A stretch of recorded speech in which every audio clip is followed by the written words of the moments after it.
Graça e paz do Senhor Jesus, amém? Amém. Quantos estão felizes aqui nessa manhã? Aleluia. Obrigado por esse amém fervoroso.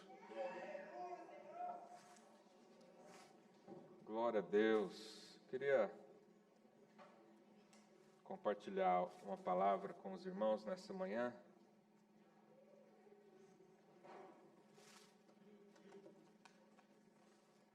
Nós percebemos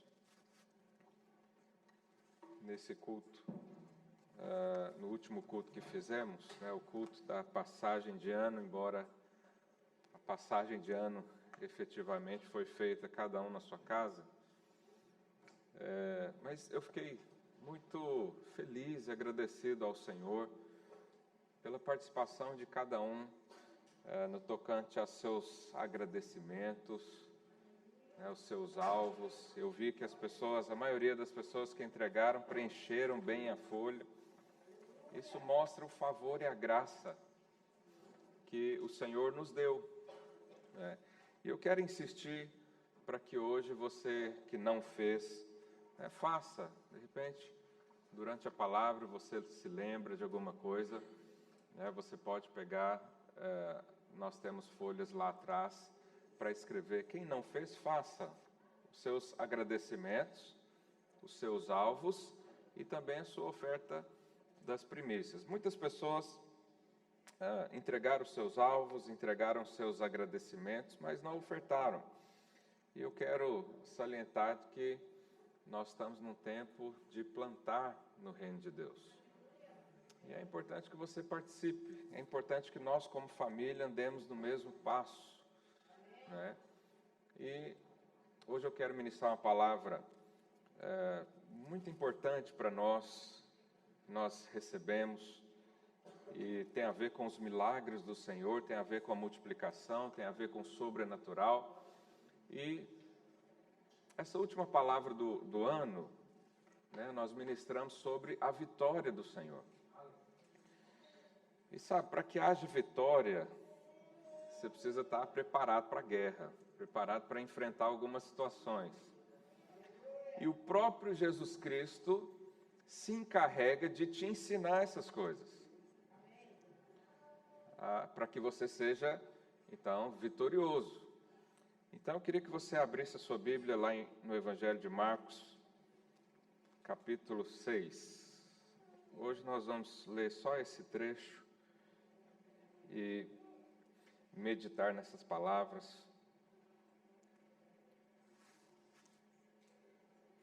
Aqui é o episódio onde Jesus anda por sobre as águas. Você conhece a história, nós vamos ler aqui, mas o que o Senhor quer nos ensinar com todas essas coisas? É que eu e você vamos ter lutas, vamos ter problemas, vamos ter adversidades, mas em todas elas o Senhor tem uma palavra para você. Em cada dificuldade, em cada barreira, Ele tem um fortalecimento para atribuir à sua vida. E vamos ler então a partir do verso 45. Os irmãos podem projetar Marcos 6, 45.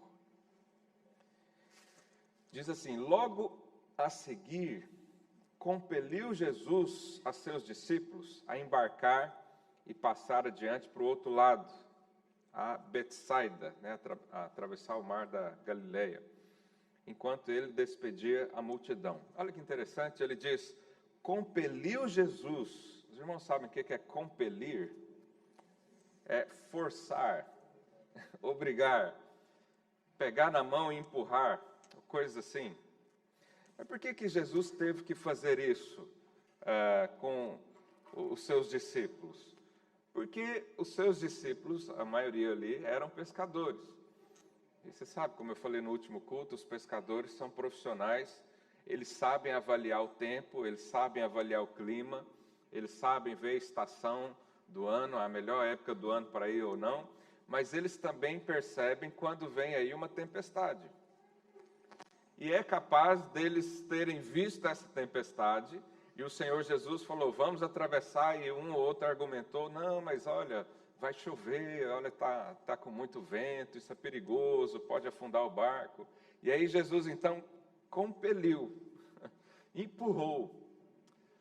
Você sabe, a obra de Deus não é feita com voluntários. Ela é feita por pessoas a quem Jesus chama. Porque não é necessariamente do jeito que a gente quer. E às vezes o Senhor nos impele a entrar na tempestade. Sabe, nós temos mais um ano, não sabemos o que vem a seguir. Né? Esse ano de 2020 foi uma surpresa para todo mundo, menos para o Senhor. O Senhor já sabia. Agora entramos em 2021 e o Senhor nos diz, eu vou te dar vitória. Só que a vitória do Senhor é sobre alguma coisa, não é? Se você vai ser vitorioso, significa que você vai lutar com alguma coisa. Então, eu e você não sabemos o que vem por aí. E às vezes a gente fica com medo. Será que eu vou responder essa palavra do Senhor? Às vezes o Espírito Santo te chama para ser um missionário. Você fala, meu Deus, se eu falar assim, ele vai mandar lá para o Bangladesh, lá para não sei onde, então não vou falar não. Mas o Senhor diz, vamos para a tempestade, porque eu vou estar com você. A vitória, o testemunho lá na frente vai ser muito maior. A sua fé vai ser muito mais edificada quando tem uma adversidade e o Senhor pula para dentro do seu barco. Então, o Senhor os compeliu, levou os discípulos ao mar. A gente sempre quer evitar problemas. Você sabe, nos problemas é que crescemos, nos problemas ganhamos sabedoria, nos problemas temos experiências profundas com o Senhor, e é isso que importa para a nossa vida. A sua vida aqui na terra, infelizmente, não será aquela vida, né, do anjinho deitado na nuvem tocando harpa. O que espera para você aqui é tribulação, aflições. Não foi isso que Jesus falou? No mundo tereis o quê? Então falei para o seu vizinho, espere aflições esse ano.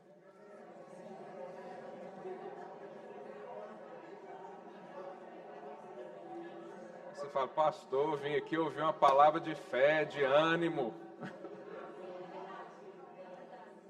Agora fala para o seu vizinho de novo, na aflição o Senhor estará com você.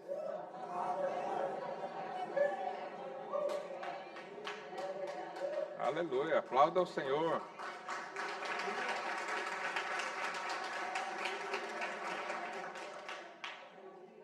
Então, quem sabe que Jesus está no barco, meu amigo, ele entra em qualquer tempestade. Porque ele não está confiando no barco. Ele está confiando na palavra do Senhor. Quando você confia só no barco, uma hora ele afunda. Uma hora ele afunda.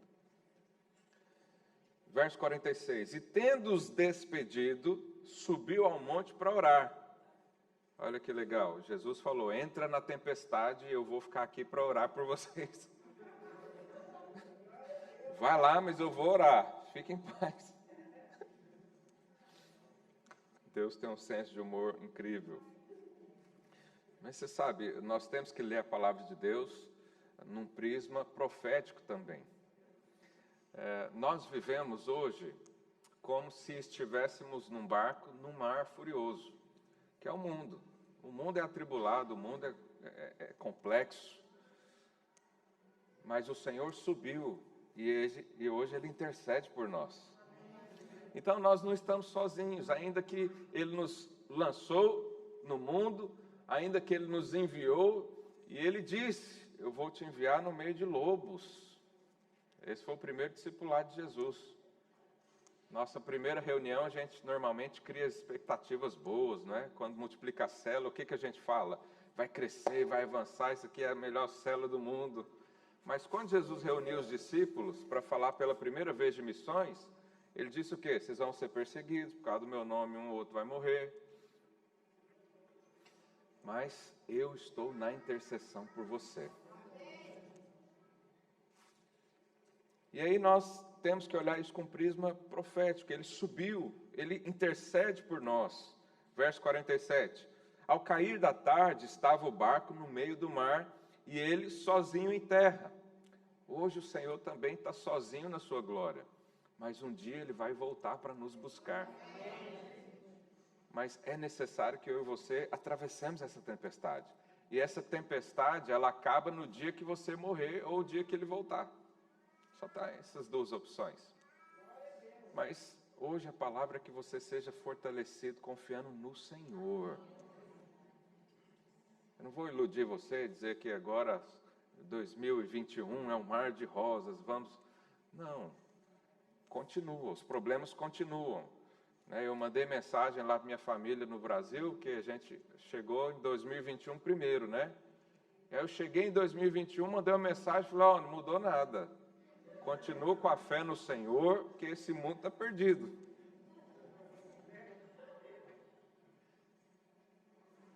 Mas o Senhor intercede por nós e um dia nós estaremos com Ele. Verso 48. E vendo-os em dificuldade a remar, porque o vento lhes era contrário, por volta da 4ª vigília da noite, veio ter com eles andando por sobre o mar. Aleluia. E queria tomar-lhes a dianteira. O que significa o vento contrário? Sabe, há coisas que podem nos atrapalhar nessa vida. Existem umas que atrapalham mais, outras atrapalham menos. Lá em Efésios 4, o apóstolo Paulo diz, para que não sejamos mais como meninos, agitados de um lado para o outro e levados ao redor por vento de doutrina. Nós estamos hoje numa situação um pouco delicada, porque a pandemia fez com que os pastores e as igrejas do mundo todo migrassem suas mensagens para a internet. E hoje nós temos, então, um acervo enorme de pregações, de pensamentos, de conclusões, de interpretações bíblicas. E uma coisa que pode nos atrapalhar é um vento de doutrina. Eu e você precisamos ter maturidade para não ser levado por qualquer vento de doutrina. E você sabe, nós temos o encargo por ensinar uma doutrina que seja correta e coerente, né, com a nova aliança. Os irmãos sabem, eu já preguei muito sobre a diferença da velha aliança com a nova aliança, e isso faz tanta diferença na prática. Mas os ventos de doutrina estão aí. Se você é levado por qualquer doutrina, isso vai trazer um problema gigantesco na sua vida. Há umas semanas atrás, um pastor muito famoso no Brasil disse que a gente precisava reinterpretar a Bíblia por causa de 2 ou 3 versículos lá e coisas assim. Então, nós estamos num momento complicado, nós temos a agitação do mundo, nós temos as ondas, nós temos o mar furioso aí, governado por Satanás e seus demônios, mas nós também temos ventos de doutrina estranhos. E eu sei que muitos dos irmãos se preocupam com as suas emoções, mas você sabe, a emoção, ela é um resultado de uma doutrina, porque uma doutrina correta produz pensamentos. Os pensamentos produzem o quê? Sentimentos. E os sentimentos vão culminar num comportamento. Então nós estamos num barco, enfrentando as coisas desse mundo, e há doutrinas por aí, que nos influenciam diretamente no nosso comportamento. E o Senhor diz, toma cuidado com esses ventos. Seja coerente com o meu espírito. Sabe, há muita coisa que o Senhor quer falar com você, o seu coração queima por aquilo, mas a sua mente ainda está cheia de doutrinas equivocadas, antigas, que passaram. É necessário que, para que você tenha um ano vitorioso, as doutrinas sejam coerentes com o Espírito Santo que há em você. E o Espírito Santo vai trabalhar isso no seu coração, né? Esses ventos de doutrina, então, fazem com que os nossos comportamentos sejam moldados de acordo com o que você acredita. Então você pega, por exemplo, o medo. O que gera o medo? Se você for perceber bem, o medo tem uma raiz, tem um pensamento lá no fundo, que faz com que você tenha o medo. E esse pensamento é gerado pela doutrina. Qual que é o problema dessa peste, desse vírus maldito? Não é necessariamente as causas, mas é a doutrina que está por trás. A doutrina do medo, do pavor, do pânico, do controle. Então, você observa que os nossos sentimentos são moldados com o que a gente crê. Por isso é muito importante que nesses dias, e nós estamos nos últimos dias, você se apegue à palavra do Senhor.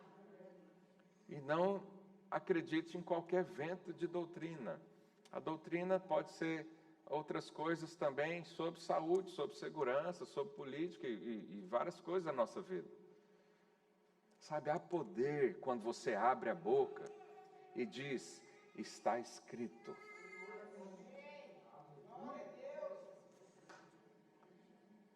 Há poder quando você fala para si mesmo, está escrito. O Senhor falou, então eu vou acreditar.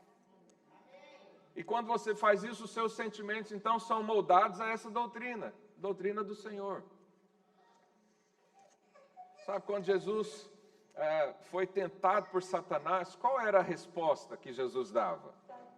Está escrito tal coisa, está escrito outra. Quer dizer, eu sei o que Deus falou, eu sei o que Deus fala comigo, eu sei qual é a palavra que me sustenta. E não vai ser a tempestade, nem vento de doutrina que vai me tirar a paz. E é assim que nós vivemos. Fala aí para o seu irmão, existem muitos ventos de doutrina do seu lado?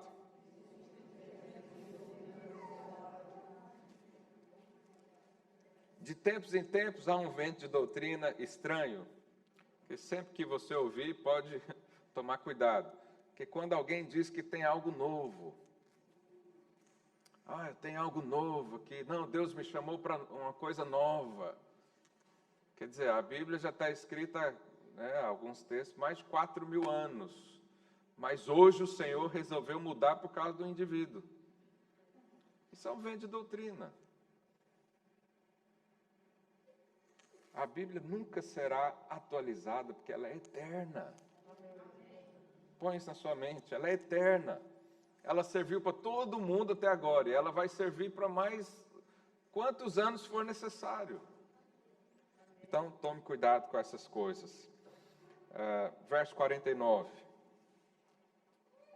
E, eventualmente, alguém fala, nós precisamos... Você sabe, quem está aqui nos seguindo, eu estou aqui há quase 4 anos, e você está me ouvindo falar quase a mesma coisa todo domingo. Eu só uso as palavras diferentes. Mas nós falamos de Cristo todos os dias aqui. Nós falamos da graça de Deus derramada em nosso favor. Nós falamos do Evangelho. O que Paulo diz? Eu não tenho vergonha do Evangelho, porque ele é poder para salvar. O Evangelho é poder para salvar. E nós fomos comissionados a ir e pregar o quê? O Evangelho. Pastor, mas eu quero pregar uma coisa nova. Então vai em paz. Eu vou ficar com o Evangelho a minha vida toda. Verso 49. Eles, porém, vendo andar sobre o mar, pensaram tratar-se de um fantasma e gritaram. Eu tenho dificuldade de entender essa cena, porque normalmente pescadores são pessoas assim, parrudas, arrochadas, bruto. Eu não vejo um pescador, um abraçando o outro, gritando com medo de um fantasma. Você consegue pensar isso? Mas os discípulos estavam assim. Mas era escuro, a Bíblia diz que era a 4ª vigília da noite. Era bem madrugada mesmo, quando a escuridão é total. Isso também aponta para algo na nossa vida. Existem dias tenebrosos, dias escuros. Talvez você pegou Covid, chegou à beira da morte. Isso é um dia escuro, é um dia complicado. Às vezes esse ano você chegou à beira da falência. É um dia escuro também. E nesses momentos nós ficamos aterrorizados. Alguns gritam, outros choram, outros se trancam num quarto.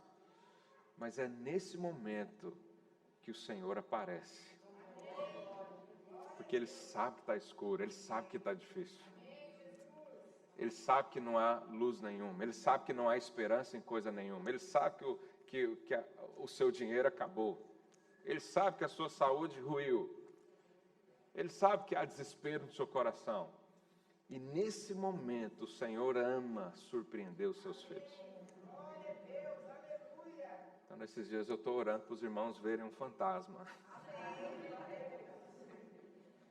Mas não é um fantasma, é o Senhor. Fantasma não existe, obviamente. Verso 50. Pois todos ficaram aterrados. Aterrados significa aterrorizados à vista dele. Mas logo lhes falou e disse: tende bom ânimo, sou eu, não temais. Verso 51. E subiu para o barco para estar com eles, e o vento cessou. Ficaram entre si atônitos. Mesmo depois de Jesus falar, sou eu, subir no barco, eles ainda ficaram o quê? Com medo. Em outras passagens, né, isso aqui é citado em mais evangelhos, diz que eles ficaram também surpresos. Quem é esse que até o vento e o mar os obedece? Quem é esse? Mas esses discípulos não eram aqueles que andavam com Jesus? Como é que eles, primeiro, como é que não reconheceram Jesus? Eles passaram tempo, não sei dizer quanto tempo exatamente eles estavam com Jesus, mas aqui já é mais para o final da história.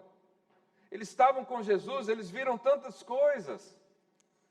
De repente, vai pensar que é um fantasma. Aí Jesus sobe no barco e fala: sou eu, calma, tem bom ânimo, vou mandar esse mar parar agora. Aí acontece isso tudo, e eles ficam com medo ainda. E a grande pergunta é, por que os discípulos ficaram aterrorizados? Por que eles não reconheceram Jesus? Por que eles não reconheceram o poder sobrenatural que foi feito ali instantaneamente? Por que os seus olhos, o seu entendimento, as suas percepções estavam tapadas? Por quê? E aí a Bíblia explica. Vamos ler de novo o verso 50. O verso 51. E subiu para o barco para estar com eles, e o vento cessou. Ficaram entre si atônitos. Por quê? O verso 52 explica. Porque não haviam compreendido o milagre dos pães.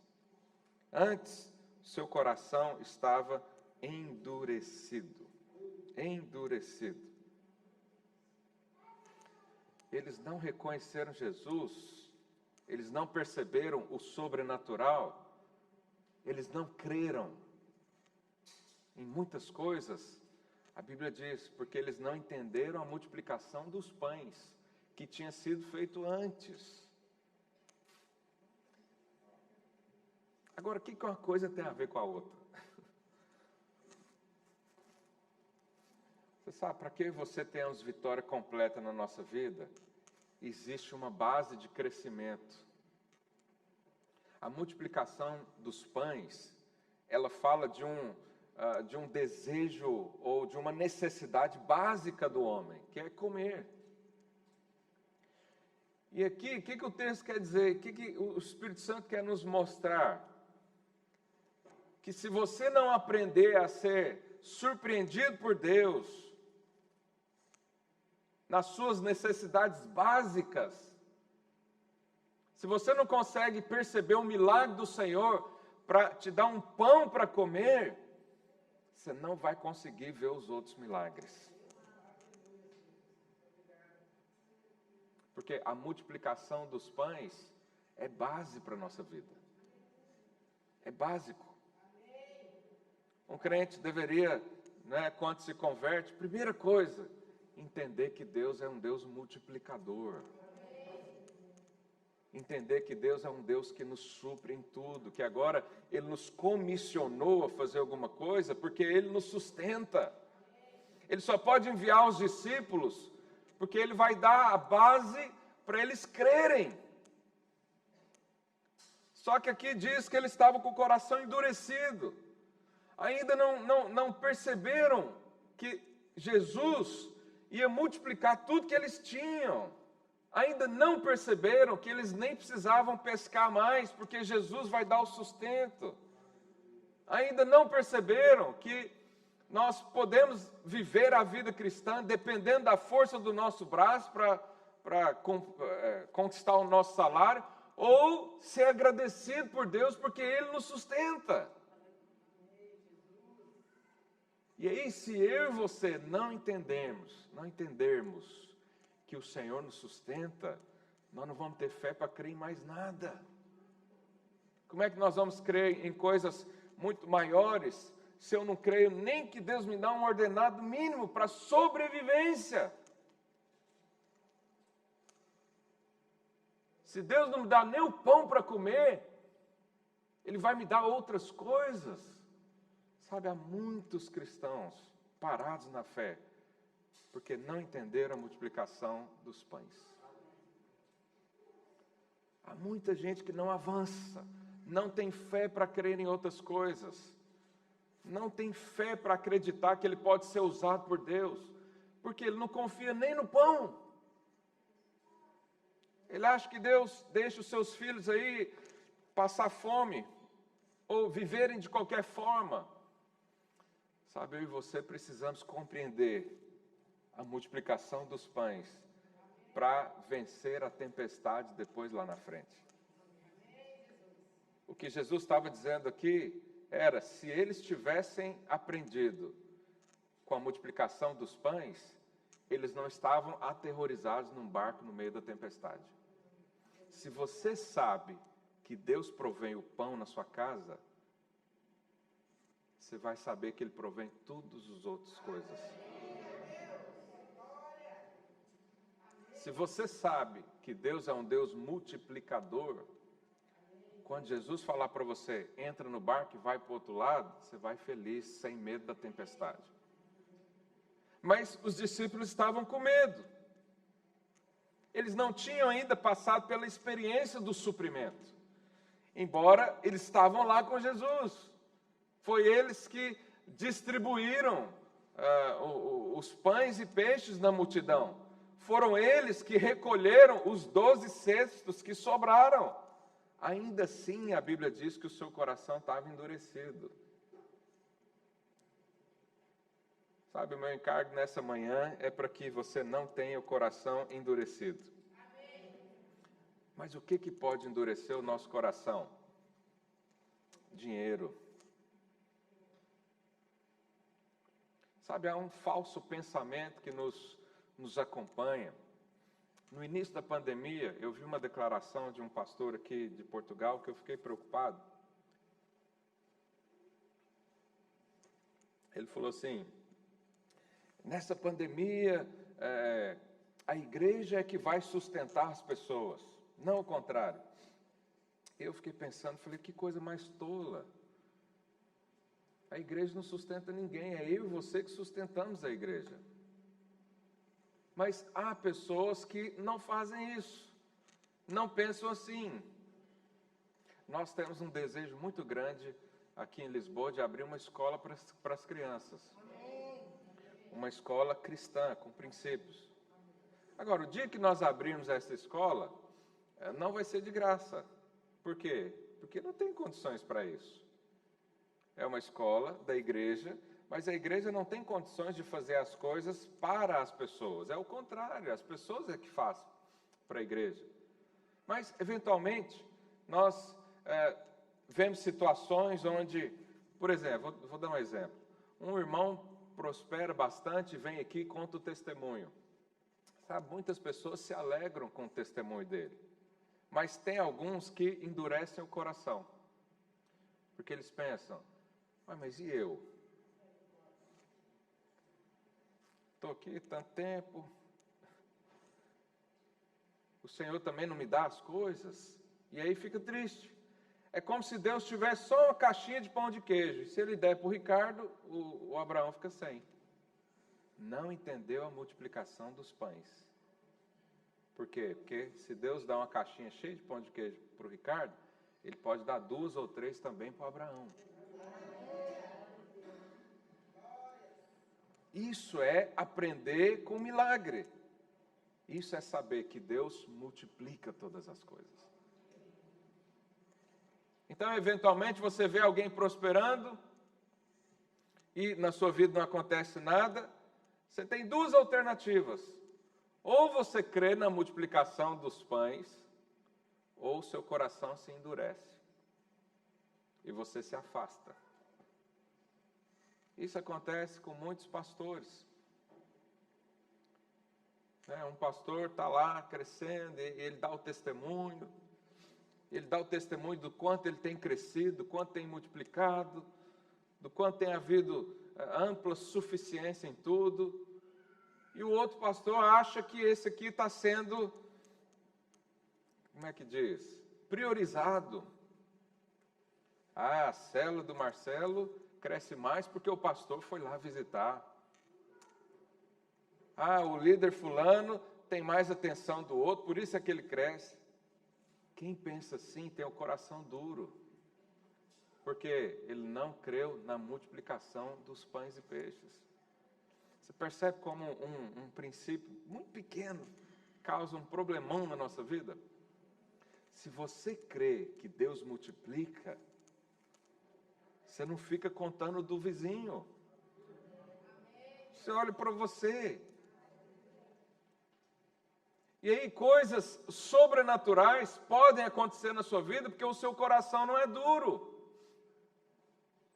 Mas aquele que não crê na multiplicação, seu coração é enrijecido. Ele não consegue nem sequer participar. Ele não consegue ajudar as pessoas. Ele não consegue ofertar alguma coisa. Ele não consegue ser participante da obra do Senhor, porque ele está muito preocupado com o dele. Não conheceu ainda um Deus que multiplica.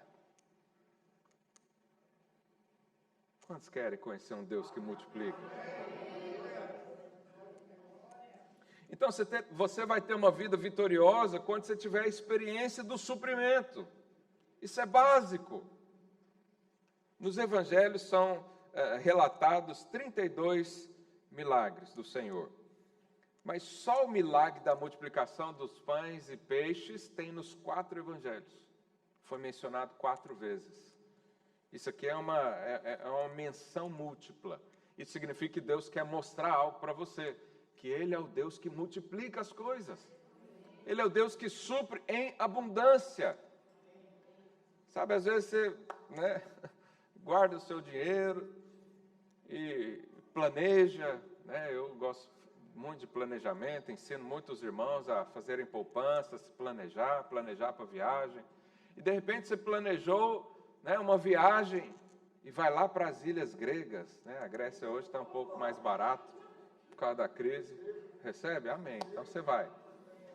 Aí o Ricardo planejou, vai com a esposa lá para as ilhas gregas. E está lá tomando banho, tira selfie, põe no Instagram. Aí comenta um irmãozinho, que absurdo. As criancinhas no Paquistão passando fome e o líder de louvor da Videira Lisboa gastando à toa com as suas férias nas ilhas gregas. Esse pensamento parece humilde, mas ele é tolo. Por quê? Porque quem deu para ele ir nas ilhas gregas também pode dar para as criancinhas do Paquistão. Porque a dispensa de Deus é infinita. Então nós às vezes ficamos com receio de contar bênçãos de suprimento, com medo de alguém pensar tais coisas. Sim ou não? E a gente fica acusado, porque nós mesmo pensamos, mas Senhor, eu comprei um carro novo aqui, o irmão está indo a pé para a igreja, então, eu vou parar lá longe para ninguém ver. é assim que às vezes a gente vive, é ou não é? E isso é tido como sabedoria, para não escandalizar o irmão. Não, nós temos que ensinar o irmão que está andando de transporte por algum motivo, que o Senhor é um Deus que multiplica. E ele pode pedir para o Senhor também, o que o Senhor deu para mim pode dar para ele também. Então, quando você vê alguém abençoado, e o seu coração não é duro, o que você pensa? Deus também vai me abençoar com isso. Mas se o seu coração é duro, você rejeita aquilo. E aí você não desfruta de um Deus multiplicador. E aí você não vê mais milagres do Senhor. E aí você anda com medo da tempestade. Porque não entendeu a multiplicação dos pães. Nós precisamos disso. A experiência do suprimento. Né? Então, quando alguém não acredita que o suprimento vem, ele naufraga na fé. Ele naufraga. Em um momento ou outro, ele vai naufragar. Ele vai descer. E é interessante que o milagre do andar sobre as águas de Jesus, nos evangelhos, sempre vem depois da multiplicação dos peixes. Significa que Deus quer te mostrar que Ele te supre. E depois disso é que Ele vai te mostrar todo o seu poder. Então, você quer ter um ano vitorioso? Começa com a experiência básica. Creia que Deus multiplica o que você tem. Não deixe seu coração ser endurecido por causa de finanças. Não perde a bênção, não perca a bênção do Senhor de ofertar. Não, se eu ofertar, depois eu não vou ter. Irmãos, qualquer valor que você coloca diante do Senhor, Ele multiplica. Não se importe com isso. Se importe em viver essa experiência. Eu e você precisamos disso. Eu estou te falando isso no início do ano, primeiro culto. Para quando chegar lá em dezembro desse ano, você testificar aqui que o que foi falado é verdade.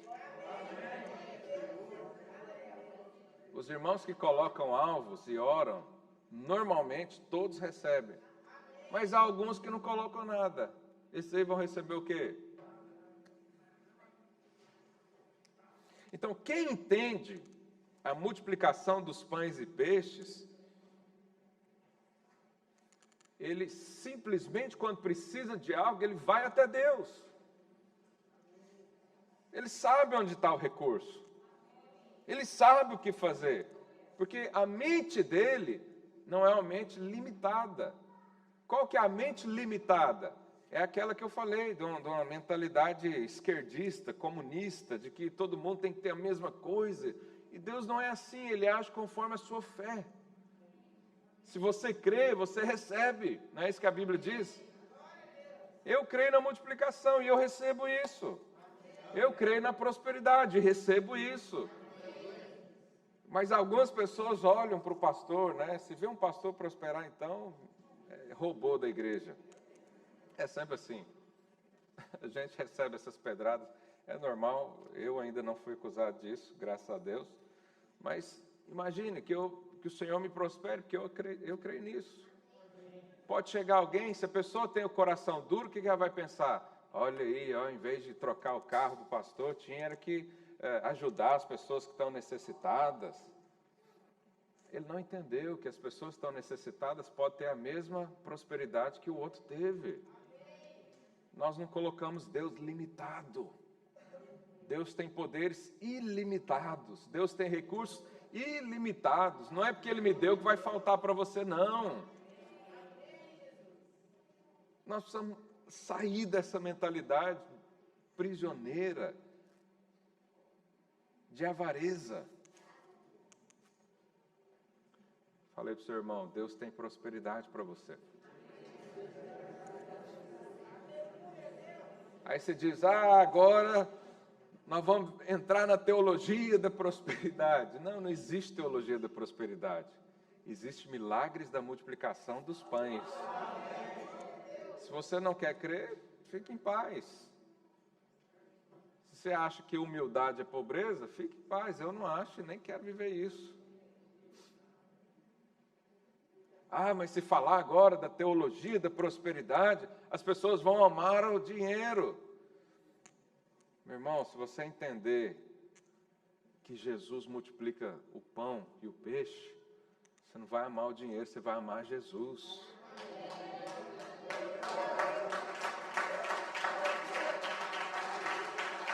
E quanto mais você ama Jesus, mais vive os milagres. E quanto mais vive os milagres, mais os seus olhos são abertos. Mas tem que começar pela base. Qual que é a base? Provisão. Você precisa dessa experiência. Você precisa esse ano ser livre do dinheiro. Você precisa esse ano saber que o Senhor é o Deus das suas finanças. Depois que isso acontecer, você está pronto para enfrentar tempestades. Você está pronto para enxergar Jesus em tudo. Você está pronto para mandar o mar e os ventos acalmarem. Mas é importante que você aprenda isso. Quem entende o milagre dos pães, ele não se preocupa com o que tem, porque tudo que ele tem, o Senhor multiplica. Ele não se preocupa em entrar no emprego novo. Ele não se preocupa de receber um ordenado que não é o que eu queria, mas é o que o Senhor me deu. Glória ao Senhor, vai ser multiplicado. Quem entende o milagre da multiplicação, ele não tem o coração enrijecido. Ele se alegra com o outro. Ele ri com o irmão que está bem. Quem entende o milagre da multiplicação, ele passa por noites e tempestades em paz e alegria. Porque ele sabe, se faltar um dia, o Senhor completa. Se eu precisar, o Senhor me dá. Se o Senhor me fez sonhar com algo, é porque Ele está à frente disso. Nós vivemos isso o tempo todo. Eu falo nós porque me coloco na mesma situação que a sua. Outro dia alguém falou, é fácil ser pastor, né? Recebe um salário da igreja. Vai lá. Não, mas o que acontece? Nessa pandemia, muitas igrejas fecharam. Muitas igrejas fecharam. Por quê? Porque não tinha recurso. Aí você acha que essa que fechou, o pastor está fazendo o que agora? Está complicado. Então, nós passamos a mesma coisa. Aí vem a pandemia. O que foi normal acontecer? As arrecadações da igreja abaixaram, de todas as igrejas, de forma geral. Eu poderia entrar no desespero também, como qualquer outro, como você que está lá no seu emprego e a coisa dá uma balançada. Mas eu já aprendi isso, que o Senhor multiplica. Então, eu durmo todos os dias em paz. Eu tenho as minhas preocupações, eu converso com os discipuladores, a gente vê o que vai fazer, corta aqui um curso, corta o outro, e tal. Mas quando eu vou dormir, eu durmo em paz. Por quê? Porque eu sei que Deus multiplica, mesmo que seja pouco. E eu quero que você viva assim também. E aí você desfruta, então, da vida que o Senhor tem. Quem entende da multiplicação dos pães, não tem problema em compartilhar o que tem. Porque quanto ele mais compartilha, mais ele recebe. Não é isso que a Bíblia diz? É melhor dar do que receber. Há muitos irmãos que não têm essa experiência do melhor dar. Você acha que melhor é receber. Quem acha que é melhor receber, não entendeu a multiplicação dos pães e peixes. Não entendeu. Você precisa entender. Você precisa dessa revelação do Senhor hoje. Quem entende o milagre da multiplicação, ele crê em qualquer coisa que o Senhor disser. Porque ele foi testado lá na base. Ele cresceu lá na base. O filho que sabe que tem almoço na casa da mãe todo dia, ele vai acreditar isso a vida inteira. Eu, esses dias, estava na casa da minha mãe. Você acha que eu estava preocupado com o almoço, janta? Não. Porque desde pequeno ela me dá. Não é porque eu cresci que vai ser diferente. Só que agora eu não ganho só almoço. Eles me abençoam de todas as formas. Mas eu sei que está lá. Essa é a experiência que eu e você precisamos ter com o Senhor. Eu sei que a provisão está em Deus. Eu vou acreditar nisso, eu vou viver isso. Quem entende o milagre da multiplicação, ele não é avarento. Ele não ama o dinheiro, ele ama o Senhor. E quanto mais ama o Senhor, mais tem do Senhor. Porque Deus não pode te dar algo que vai te matar. Se você ama o dinheiro, Ele não pode te dar dinheiro. Ele vai te dar outras coisas, bem limitadas. Mas se você não tem amor ao dinheiro, o dinheiro não se torna um problema na sua vida, se torna uma solução. Você consegue resolver muita coisa com mais dinheiro. Mas Deus tem que ser o centro da sua vida. E entender isso é fundamental para nós hoje. E como é que foi lá em João 6, 9? Projeta aí para mim, por favor. Eu vou encerrar já, porque nós ainda vamos ter a nossa ceia. João 6, 9 narra uma das multiplicações. Olha o que diz. Está aí um rapaz que tem 5 pães de cevada e 2 peixinhos. Mas o que é isso para tanta gente? Olha o coração duro aqui. O que é isso?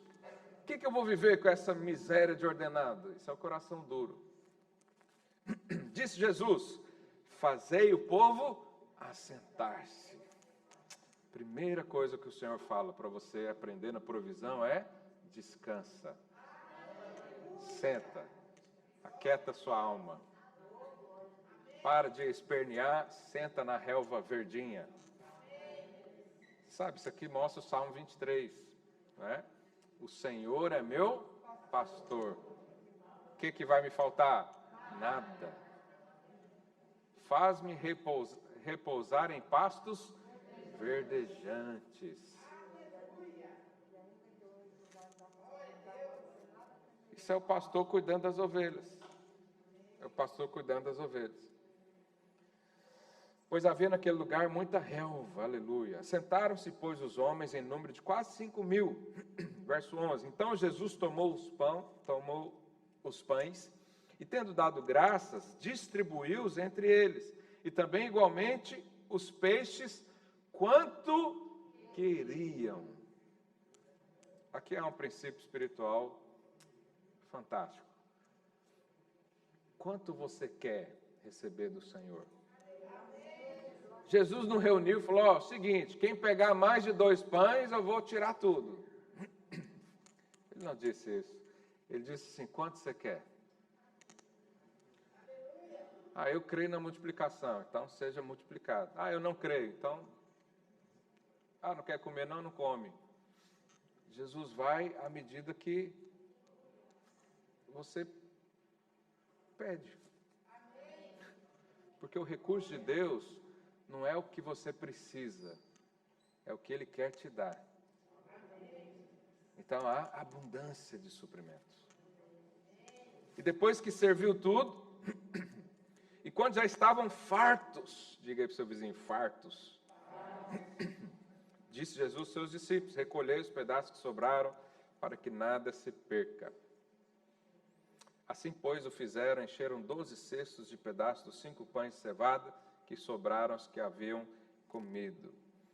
Sabe, lá em Mateus 20, a Bíblia fala de uma parábola dos trabalhadores da vinha. E a Bíblia diz que o Senhor da vinha chamou as pessoas para trabalhar logo de madrugada e combinou lá o pagamento de 1 denário por dia. E aí depois, na terceira hora do dia, que era mais ou menos 9 horas da manhã, saiu também e convidou mais trabalhadores para trabalharem lá. E combinou o quê? O salário? 1 denário. O mesmo do outro. Na sexta hora, na 9ª hora, que é mais ou menos 3 horas da tarde, também fez a mesma coisa. E na 11ª hora, que é 5 horas da tarde, também achou algumas pessoas perdidas e disse, vocês querem trabalhar? Sim, então vem trabalhar. E aí depois, ao final do dia, foi fazer o pagamento. Começou com aqueles que vieram por último. Né? Os que vieram na hora 1/10, trabalhou só 1 hora. E receberam o quê? 1 denário. Aí os outros ficaram indignados. Mas como? Eu estou aqui desde a madrugada. O outro lá trabalhou 1 hora.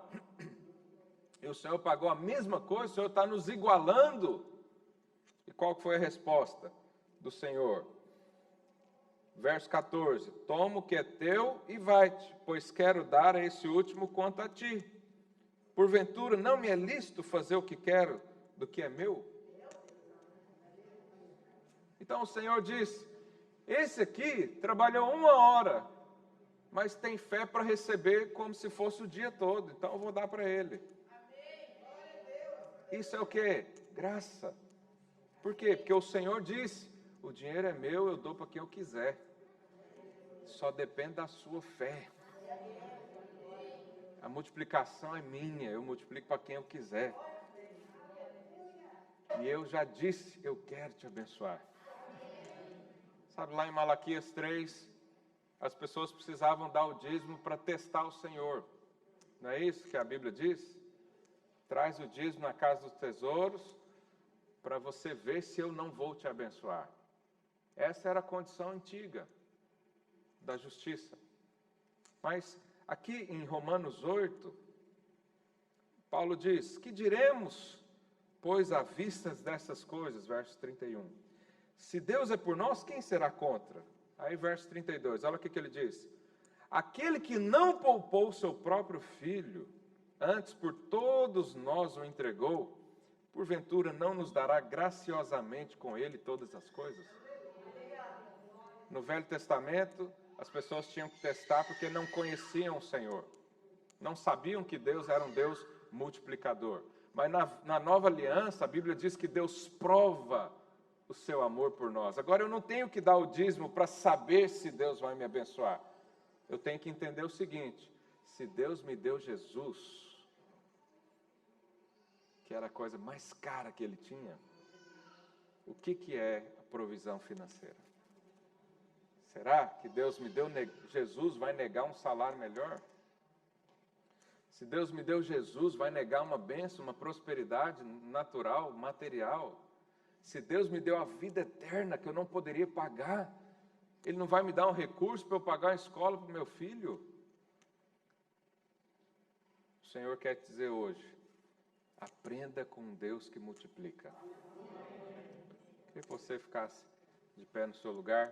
Nós vamos ter os nossos momentos do dízimo e da oferta agora, em seguida vamos ter a nossa ceia.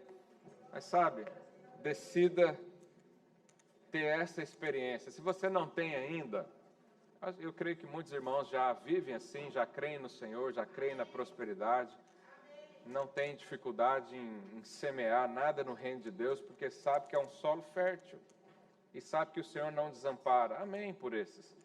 Mas se você ainda não teve a experiência da multiplicação dos pães e peixes, de ver isso, ora ao Senhor nessa manhã e peça. O Senhor pode fazer abundar tudo que você tem, desde que você confie nele. Confiar em si mesmo é uma tolice. Confiar na previsão, na economia do governo é tolice, porque todas essas coisas passam, mas a palavra do Senhor permanece. A palavra do Senhor é viva e há poder quando você diz: está escrito que Ele me amou, que Ele se entregou por mim, que Ele deu tudo que tinha por mim. Se Deus me deu Jesus, não há nada que Ele possa negar para mim.